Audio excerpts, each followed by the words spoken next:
Hello दोस्तों, स्वागत है आपका TET to super TET channel पर। जैसा कि हम लोग सीटेट 2020 को ध्यान में रखते हुए जो प्रीवियस ईयर के क्वेश्चन पेपर हैं उसको सॉल्व कर रहे हैं, उसी के क्रम में आज हम जुलाई 2019 में हुए एग्जाम के मैथ के पेडागाजी क्वेश्चन को हम लोग सॉल्व करेंगे। तो ठीक है, स्टार्ट करते हैं अपने सेशन को। और जो लोग चैनल पर नए हैं वो चैनल को सब्सक्राइब कर लें और वीडियो को लाइक शेयर आप करते रहिए। तो ठीक है, स्टार्ट करते हैं। देखिए, पहला क्वेश्चन यहाँ पर दिया गया है, समावेशित विद्यालय में अपनी कक्षा के दृष्टिबाधित छात्रों की आवश्यकताओं को कैसे पूरा करेंगे। तो इसमें कह रहे हैं समावेशित विद्यालय हो, उसमें जो है कक्षा के दृष्टिबाधित बालक छात्रों की आवश्यकताओं को कैसे पूरा करेंगे। चार ऑप्शन दिया गया है। तो बताइए, इसमें पहला ऑप्शन दिया गया है शिक्षण अधिगम की वैकल्पिक प्रणालियों एवं साधनों का प्रयोग कर, उन्हें विशेष, दूसरा दिया गया है उन्हें विशेष शिक्षक के पास भेजकर, तीसरा दिया गया उन्हें अभ्यास के अतिरिक्त समय देकर, और चौथा ऑप्शन दिया गया है उन्हें उच्च उपलब्धियों वाले छात्रों के साथ बैठाकर। तो बताइए इसमें कौन सा ऑप्शन सही होगा। देखिए, अगर एलिमिनेशन अगर माध्यम से हम लोग जो है इसको सॉल्व करते हैं तो हम क्या करेंगे, इसमें से तीन ऑप्शन को एलिमिनेट कर देंगे। देखिए कैसे। देखिए इसमें जो है जैसे चौथा ऑप्शन दिया गया है कि उच्च उपलब्धि वाले छात्रों को क्या करेंगे, उनके साथ बैठाएंगे। ये समावेशी विद्यालय की बात हो रही है। इसके पहले हमने बताया कि जो है समावेशी विद्यालय यानी समावेशी शिक्षा की जो बात होती है वो किसमें, देखिए आरटीई एक्ट जो आरटीई एक्ट 2009 है उसमें जो है समावेशी शिक्षा की बात की गई है। तो समावेशी शिक्षा क्या होता है, इसमें बिना भेदभाव के जाति, धर्म, लिंग, रंग, विकलांगता ये भी इसमें शामिल है, और भाषा आदि के आधार पर जो है इनमें जो है बिना भेदभाव के सभी को समान रूप से शिक्षा प्रदान करना क्या है, समावेशी शिक्षा कहलाती है। तो उसी कह रहे हैं कि उसमें जो है अगर विकलांग जैसे दृष्टिबाधित छात्र हैं तो उनको आप जो है किस तरह से क्या करेंगे, उनकी आवश्यकताओं को कैसे पूरा करेंगे। तो उनको अगर जो है आप उच्च उपलब्धि वाले छात्रों के साथ बैठा कर करें, उन्हें जो है बैठा कर पूरा करेंगे उनकी आवश्यकता को, तो ऐसा नहीं है। दूसरा जो है दिया गया है उन्हें अभ्यास के अतिरिक्त समय देकर, देखिए ये भी नहीं है। आप जो है एक्स्ट्रा जो है टाइम उन्हें देकर इस तरह से आप जो है समावेशी जो शिक्षा है उसको जो है आप कहीं न कहीं पूरा नहीं कर पाएंगे। तो जो तीसरा दिया गया उन्हें विशेष शिक्षक के पास भेजकर, तो ये भी ऑप्शन गलत हो जाएगा। जो पहला ऑप्शन दिया गया है कि शिक्षण अधिगम की वैकल्पिक प्रणालियों एवं साधनों का प्रयोग करके, देखिए ये जो है क्या है, ये कहीं न कहीं तीनों से पॉजिटिव सेंस यहाँ निकल रहा है। यानी जो है समावेशी शिक्षा कौन सी सिद्धांत को फॉलो करती है कि क्या करना चाहिए आपको, जो है अल्टरनेटिव टीचिंग लर्निंग का प्रयोग करना चाहिए, मेथड का, और रिसोर्सेज का प्रयोग आपको करना चाहिए। जो अलग अलग रिसोर्स हैं उनके लिए जो है दृष्टिबाधित छात्र हैं उनके लिए बहुत सारी जो पहल है। जैसे जो है समावेशी शिक्षा का जो है सबसे पहला जो प्रयोग हुआ था वो कहाँ हुआ था, तो कनाडा और अमेरिका जैसे देशों में सबसे पहले हुआ था। और जहाँ दिव्यांग जो छात्र थे उनको सामान्य छात्रों की तरह जो है शैक्षणिक गतिविधियों में सम्मिलित होने का अधिकार प्राप्त दिया गया। तो इसमें क्या हुआ, जो है सबको समान रूप से एक ही क्लास, ऐसा नहीं कि इनके लिए जो है अलग से जो है आप विद्यालय का निर्माण कर दें, तो इससे जो है समावेशी शिक्षा यहाँ जो है फॉलो नहीं होती है। एक ही विद्यालय हो और उसमें जो है समान रूप से सभी प्रकार के छात्रों को जो है एक साथ जो है उनको जो है शिक्षा दिया जाए, तो वही समावेशी शिक्षा होती है। तो देखिए आप उनके लिए क्या करेंगे, वैकल्पिक प्रणालियों का जो उनके लिए अल्टरनेट जो टीचिंग लर्निंग मेथड है उसका प्रयोग आप करेंगे, और जो है साधनों का प्रयोग है। साधनों का प्रयोग करने का मतलब है, जैसे आप जानते होंगे कि जो है जो फ्रांसीसी एक नेत्रहीन फ्रांसीसी जो वैज्ञानिक थे, उन्होंने क्या किया था, जिनका नाम लुई ब्रेल था, उन्होंने जो है दृष्टिबाधित छात्रों के लिए क्या एक ब्रेल पद्धति का जो है, किसका, ब्रेल पद्धति,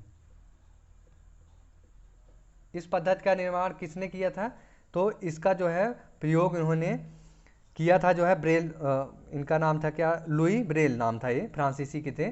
तो इन्होंने जो है ब्रेल पद्धति का निर्माण किया था। इस पद्धति के द्वारा ये इस पद्धति के द्वारा क्या होता था, जो दृष्टिबाधित छात्र होते थे उनके लिए शिक्षा देने में काफ़ी ज़्यादा हेल्प मिलती थी। तो इसको भी आप जानते रहिए, एक्स्ट्रा नॉलेज है। तो आप जो है इसमें पहला ऑप्शन क्या करेंगे, सही कर देंगे कि उनको जो है उनके लिए क्या करेंगे, जो वैकल्पिक जो प्रणाली है उसका और साधनों का प्रयोग करेंगे। ठीक है, आप समझ गए होंगे। नेक्स्ट क्वेश्चन है, कक्षा थर्ड के छात्रों को ने 16 गुणे 25 का गुणन इस प्रकार किया। देखिए 16 गुणे 25 का गुणा करना था तो उन्होंने क्या किया, पहले इसका फैक्टर कर दिया, 8 दूनी 16 और 5 गुणे 5, 50 25। देखिए अब ये जो है 25 और 16 का जो है गुणा डायरेक्ट नहीं कर पाए, कक्षा 3 की बालक की बात हो रही, यानी लगभग जो है 9 साल के बालक की बात हो रही है। तो वो 6 गुणे 25 नहीं कर पा रहा, तो उसने क्या किया, फैक्टर किया उसका अलग अलग, और उसको जो है क्या किया, 8 गुणे 5। देखिए 8 को 5 से और 2 का 5 से गुणा कर दिए, तो 8 5 40 और 10 कितना हो गया, 400 हो गया। तो आगे कह रहे हैं, इस प्रश्न को हल करने के लिए छात्र ने गुणन के किस नियम का प्रयोग किया। देखिए 4 ऑप्शन इसमें दिया गया है। पहला दिया गया है साचर सिद्धांत, पुनरावृत्ति योग, और तीसरा है प्रतिलोम गुणन सिद्धांत, और चौथा है वितरण सिद्धांत। तो देखिए इसमें जो है कौन सा ये सिद्धांत है, ये जो है साचर सिद्धांत होता है। ये किस तरह सिद्धांत होता है, ये साचर सिद्धांत होता है। देखिए साचर सिद्धांत क्या होता है, जैसे जो है, जैसे देखिए यक्स गुणे वाई और गुणे क्या हो गया, जेड हो गया, यक्स गुणे वाई, इसको एक ब्रैकेट में और जेड है। अब इसको जो है साचर नियम में क्या होता है, साचर सिद्धांत में देखिए तीनों गुणन दिया गया है, यक्स गुणे वाई ब्रैकेट में, फिर उसके बाद क्या गुणा जेड दिया गया है। अब इसको आप क्या कर सकते हैं, इसको ऐसे भी आप लिख सकते हैं, यक्स गुणे क्या लिख सकते हैं, यक्स गुणे वाई गुणे जेड। देखिए इसमें क्या है कि तीनों जो है कहीं न कहीं जो है तीनों एक ही जो है, देखिए तीनों जो गुणा का निशान दिया गया है इसमें दोनों तीनों अंक के बीच में, ये क्या है, गुणा में है। तो इसमें जो है कौन सी पद्धति का जो है इसमें प्रयोग होता है, इसमें साहचर सिद्धांत का प्रयोग होता है। चाहे आप जो है इसका गुणा इसमें करके फिर इसके बाद इसका गुणा इसमें करिए, या फिर जो है आप वाई और जेड का गुणा करने के बाद तब जो है आप उसका जो आ जाए गुणन, उसको जो है आप क्या करेंगे, यक्स के साथ गुणा कर दीजिए, तो उसका जो वैल्यू आता है क्या आता है, सेम आता है। तो यही जो है इसमें किया गया है, और इससे क्या होती है, आसान भी हो जाती है। देखिए आप यहाँ देख रहे हैं, अगर 16 गुणे 25 आप करेंगे डायरेक्ट, तो जो है आपको क्या करना पड़ेगा, कहीं कहीं जो है 25 का गुणा 16 का जो है आपको टेबल आना चाहिए।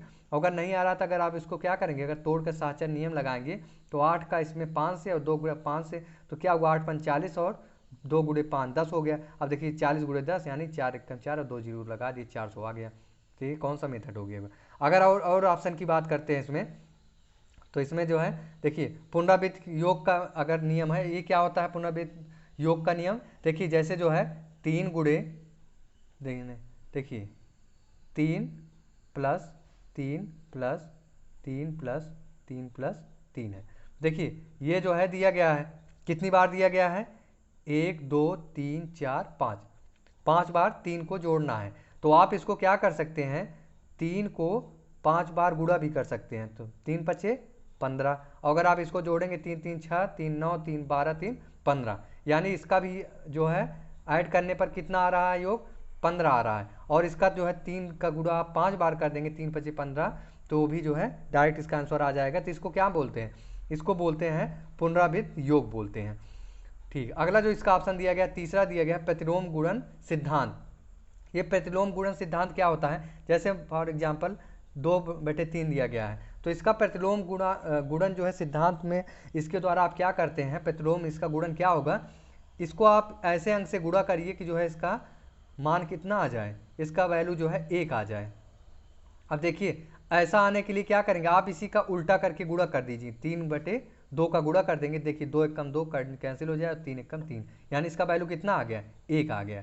तो वही होता है, यानी जो है प्रतिलोम गुणन जो होता है सिद्धांत, उसमें क्या करते हैं, जो संख्या दी रहती है, जो संख्या दी रहेगी बस उसी को जो है आप उसी का उल्टा आप जो है उसमें गुणा कर देते हैं। अब जैसे अगर पूछ लेता है एग्जाम्पल में कि अगर जो एक कोई क्वेश्चन दिया गया है, अगर मान लीजिए 5/7 दिया गया, और अगर पूछ ले कि इसका जो है आपको बताना क्या प्रतिलोम गुणन, तो आप क्या करेंगे, इसका प्रतिलोम गुणन क्या होगा, 7/5 5, यानी इसका जो है आप अपोजिट कर देंगे, वही इसका क्या हो जाएगा, प्रतिलोम गुणन हो जाएगा। तो आप समझ गए होंगे प्रतिलोम गुणन सिद्धांत क्या होता है। अगला ऑप्शन दिया गया है वितरण सिद्धांत। देखिए वितरण सिद्धांत भी इसी तरह होता है, साहचर्य सिद्धांत से मिलता जुलता। जैसे यक्स और क्या हो गया, देखिए यक्स गुणे वाई प्लस जेड, वितरण सिद्धांत की बात हो रही है। अब इसको जो है आप क्या करना, वितरण सिद्धांत में क्या करते हैं, आप इसको ऐसे भी लिख सकते हैं। वितरण में क्या करेंगे, यक्स गुणे वाई कर देंगे और प्लस, अब इसकी जो गुणा फिर किस में कर देंगे, जेड में, फिर यक्स गुणे जेड। यानी देखिए यक्स गुणे क्या दिया गया था यहाँ पर दिया गया था यक्स गुणे ब्रैकेट में वाई प्लस जेड दिया गया था। तो आपने क्या किया, यक्स का गुणा पहले किस में कर दिया, वाई में कर दिया।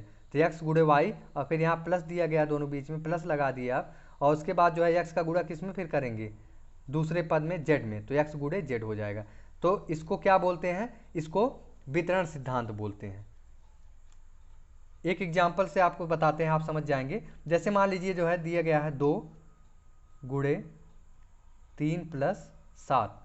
अब देखिए इसको आप इस तरह भी लिख सकते हैं, जब इसको वितरण सिद्धांत पर जो है इसको सेट करेंगे तो क्या हो जाएगा, 2 गुणे 3, यानी 2 गुणा पहले 3 में ब्रैकेट के, फिर प्लस आप लगाएंगे, यहाँ प्लस लगा है, फिर आप जो है 2 की गुणा 7 में, 2 गुणे 7। अब क्या हो जाएगा ये, तो 3 दूनी 6 प्लस 7 दूनी 14, तो 14 6 20 आ गया। यानी जो है आपको यही समझना है कि अगर इस तरह से दिया गया है तो आप उसको कैसे लिख सकते हैं, ऐसे इस फॉर्म में लिख सकते हैं। तो इसको कौन सिद्धांत बोलते हैं, वितरण सिद्धांत बोलते हैं। तो आप चारों ऑप्शन समझ गए होंगे। अगर इस तरह कोई क्वेश्चन बनता है तो आप जो है आसानी से इसको सॉल्व कर लेंगे। तो इसमें जो है कौन सा ऑप्शन सही हुआ, ये वाला मेथड, तो वो जो है साहचर्य यानी पहला जो है इसमें ऑप्शन सही हो जाएगा। तो आप समझ गए होंगे। ठीक है, अगला क्वेश्चन देखते हैं। अगला क्वेश्चन दिया गया, निम्नलिखित में से क्या प्रारंभिक संख्या संकल्पना से संबंधित नहीं है। प्रारंभिक संख्या संकल्पना से संबंधित नहीं है। देखिए इसमें 4 ऑप्शन दिया गया है, वर्ग समावेश, संरक्षण, मापन और वर्गीकरण। तो इसमें 4 ऑप्शन दिया गया, बताइए कौन सा ऑप्शन इसमें सही होगा। देखिए जो प्राथमिक संख्या संकल्पना होता है उसके अंतर्गत क्या आता है, उसके अंतर्गत वर्ग समावेशन भी आता है और संरक्षण भी आता है और वर्गीकरण भी आता है, और इसके अलावा जो है आकलन भी आता है। आकलन, अगर इसमें से एक हटाकर आकलन भी दिया रहे तो वो भी जो है किसमें, प्रारंभिक संख्या संकल्पना में आता है, और पक्षांतरण भी आता है।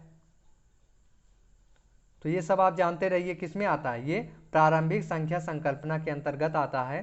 तो इसमें जो है मापन, जो थर्ड ऑप्शन है, ये जो है ये नहीं आता है। तो इसमें कौन सा ऑप्शन सही हो जाएगा, तीसरा ऑप्शन इसमें क्या हो जाएगा, सही हो जाएगा। तो अगला क्वेश्चन देखते हैं, संख्यांक और संख्या। देखिए संख्यांक और संख्या के विषय में निम्नलिखित में से कौन सा कथन सही है। देखिए इसको आप जरूर ध्यान दिया करिए कि सही है पूछ रहा है या सही नहीं पूछ रहा है। कभी कभी क्वेश्चन ऐसे भी गलत हो जाता है, तो इस पर भी विशेष ध्यान दिया करिए। तो इसमें जो है देखिए 4 ऑप्शन दिया गया है, उससे पहले 2 इसमें और ऑप्शन दिए गए। क्या, संख्यांक और संख्या के विषय में 2 बातें यहाँ स्टेटमेंट कही गई है कि संख्यांक जो है एक प्रतीक है जिसे संख्या को प्रदर्शित करने के लिए प्रयोग किया जाता है, और दूसरा ऑप्शन कह रहा है एक संख्या को विभिन्न संख्यांकों द्वारा प्रदर्शित किया जा सकता है। अब जो है 4 ऑप्शन दिया गया है, इसमें कह रहे हैं ए शुद्ध है और बी अशुद्ध है, बी शुद्ध है और ए अशुद्ध है, ए और बी दोनों क्या है, शुद्ध हैं, और चौथा दिया गया है ए और बी दोनों अशुद्ध हैं। तो बताइए इसमें कौन सा ऑप्शन सही होगा। देखिए इसमें जो सी वाला ऑप्शन दिया गया है क्या है, ये जो है सही हो जाएगा। देखिए कैसे, जो संख्यांक होता है, संख्यांक और संख्या, देखिए संख्यांक किसी संख्या का क्या करता है, प्रतिनिधित्व करने के लिए प्रयुक्त प्रतीक होता है। अब इसके कहने का क्या मतलब है, जैसे देखिए हिंदी हो गया, अरबी हो गया, रोमन हो गया, अंक हो गया, इत्यादि को लिखने के लिए क्या करते हैं हम लोग, किसी अंक का, किसी संख्या, किसी ऐसे प्रतीक का प्रयोग करते हैं, उसे क्या बोलते हैं। जैसे संख्यांक क्या होता है, देखिए जैसे जो है, जैसे आपको को जो है लिखना है कि सेकंड का दूसरा कोई चीज़ आपको लिखना है। देखिए उसके लिए आप जैसे 2 के लिए आप क्या यूज कर सकते हैं, संख्या की बात करें तो आप खा लिख सकते हैं। अगर हिंदी संख्या की बात करें आप 2 के लिए खा लिख सकते हैं, का 1 को और खा 2 को। अब देखिए अंक की बात करें तो आप क्या लिख सकते हैं, 2 लिख सकते हैं 2 के लिए। और अगर रोमन की बात करें तो आप रोमन में क्या लिख सकते हैं, ऐसे 2 पाई करके आप उसको लिख सकते हैं। तो ये क्या है, ये संख्यांक है, किसी संख्या को व्यक्त करने के लिए। तो यही बात कह रहे हैं इसमें, और जो है दोनों को फॉलो कर रहा है, यानी इसमें कौन सा ऑप्शन सही हो जाएगा, सी, ए और बी दोनों क्या हैं, शुद्ध हैं। तो आप समझ गए होंगे इसको। देखिए अगला क्वेश्चन इसमें दिया गया है, निम्नलिखित में से कौन सा गणितीय प्रक्रम नहीं है। गणितीय प्रक्रम नहीं है, देखिए यहाँ इसको आप विशेष ध्यान दीजिए, गणितीय प्रक्रम के साथ साथ नहीं है पूछा है कि है पूछा है। 4 ऑप्शन दिया गया है, आप बताइए। मानस दर्शन, दूसरा ऑप्शन है कंठस्थ करना, आकलन करना और पक्षांतरण करना। देखिए नहीं है पूछा है, तो गणितीय जो बताइए आप, जैसे गणितीय प्रक्रम के लिए क्या जो है इसमें चारों ऑप्शन में क्या नहीं है। देखिए आपको जो है पेडागॉजी में क्या होता है कि आप जितने भी पोर्शन होते हैं, जितने भी इसमें भाग हैं, चाहे मैथ हो गया या फिर जो है उसका बाल विकास हो गया या फिर हिंदी हो गया, कोई भी हो, उसमें जो है जो हमारा एनसीएफ 2005 है वो क्या करता है, कंठस्थ पे जो है इसका जो है एकदम पूरे पूरे विरोध करता है। तो इसी उस तरह से हम जो है इसमें दूसरा ऑप्शन सही मान सकते हैं। ठीक है, चलिए अगला क्वेश्चन इसमें देखते हैं। अगला क्वेश्चन दिया गया है, योग पर निम्नलिखित शाब्दिक समस्याओं को पढ़िए। देखिए योग पर जो है आधारित 2 इसमें स्टेटमेंट दिए गए हैं, तो वही कह रहे हैं इसको पढ़िए। देखिए अब क्या कह रहा है, एक टोकरी में 15 संतरे हैं और दूसरी टोकरी में 17 संतरे हैं, सब मिलाकर कितने संतरे हैं। देखिए कहीं कहीं एक ग्रुप में कितनी बात कर रहे हैं, 15 संतरे और दूसरी में 17 संतरे हैं, सब मिलाकर कितने संतरे हैं। दूसरा बीम क्या कह रहे हैं, कह रहे हैं कि एक जो है 9,950 रुपये वाले मोबाइल फ़ोन की कीमत में बजट के बाद क्या हुआ, 350 रुपये की वृद्धि हो गई, तो नई कीमत क्या है। अब दोनों में ये बताना है, 4 ऑप्शन दिया गया है, चारों ऑप्शन देखिए। ए योग के समुच्चयन संख्या को प्रदर्शित करता है, बी योग की संवर्धन संरचना को प्रदर्शित करता है, और अगला जो है क्वेश्चन दिया गया है, दोनों ही योग के समुच्चय संख्या को क्या करते हैं, प्रदर्शित करते हैं। और तीसरा ऑप्शन दिया गया है, दोनों ही योग की संवर्धन संरचना को प्रदर्शित करते हैं। और चौथा ऑप्शन दिया गया है, ए योग की संरचना को संवर्धन संरचना को प्रदर्शित करता है, और जो बी है वो योग के समुच्चय संरचना को प्रदर्शित करता है। तो देखिए इसमें जो है जो ऑप्शन देखिए जो ए दिया गया है, देखिए ऑप्शन ए क्या कहा गया है कि जो है इसमें हाँ ऑप्शन ए में क्या कहा गया है कि एक टोकरी में 15 संतरे हैं। देखिए कहीं कहीं जो है समुच्चय की बात किया जा रहा है। देखिए जो इसमें पहला ऑप्शन दिया गया है, इसमें कह रहा है ए योग का समुच्चय संरचना को प्रदर्शित करता है, सही कह रहा है। क्यों, देखिए समुच्चय संरचना इसमें जो है देखिए 15 संतरे की, एक टोकरी में 15 संतरे की बात कर रहा है, कहीं कहीं समुच्चय की बात कर रहा है, एक ही तरह के उसमें, यानी उसमें एक फल है क्या, संतरा है, और उसका समुच्चय दिया गया है 15 संतरों का। और दूसरी में टोकरी में क्या है, 17 संतरे हैं, यानी जो है इसमें समुच्चय की बात कर रहा है। तो ये पहला ऑप्शन क्या है, योग की समुच्चय संरचना की बात कर रहा है। उस क्यों योग की क्यों कर रहा है, क्योंकि सब मिलाकर पूछा है कितने संतरे हैं, यानी पहला में ये सही है। अब इसमें जो है दूसरा देखते हैं कि पहले में दूसरे का, यानी बी योग की संवर्धन संरचना को प्रदर्शित करता है। देखिए 9,950 रुपये था मोबाइल के फ़ोन की कीमत, अब जो है बजट के बाद क्या हो गया, इतने रुपए की वृद्धि हो गई, यानी जो है क्या, संवर्धन संरचना को प्रदर्शित कर रहा है, यानी पहला ऑप्शन इसमें क्या होगा, सही हो जाएगा। ठीक है, अगला क्वेश्चन देखते हैं। पियाजे के प्रस्ताव के अनुसार माप के विभिन्न भौतिक राशियों के संरक्षण की योग्यता के विषय में सही कथन को पहचानिए। तो इसमें 4 ऑप्शन दिया गया है। आयतन के संरक्षण की समझ द्रव्यमान के संरक्षण से पहले आती है। दूसरा है भार के संरक्षण की समझ संख्याओं के संरक्षण से पहले आती है। तीसरा दिया गया है लंबाई के संरक्षण की समझ जो है संख्याओं के संरक्षण से पहले आती है। और चौथा दिया गया भार के संरक्षण की समझ आयतन के संरक्षण से पहले आती है। तो इसमें जो है बताइए जो है कौन सा ऑप्शन इसमें जो है सही होगा। तो देखिए इसमें जो है जो चौथा ऑप्शन दिया गया है, इसमें प्याजे जी ने क्या बताया था, इसमें बताया था कि जो है भार के संरक्षण की समझ जो है आयतन के संरक्षण से पहले आती है।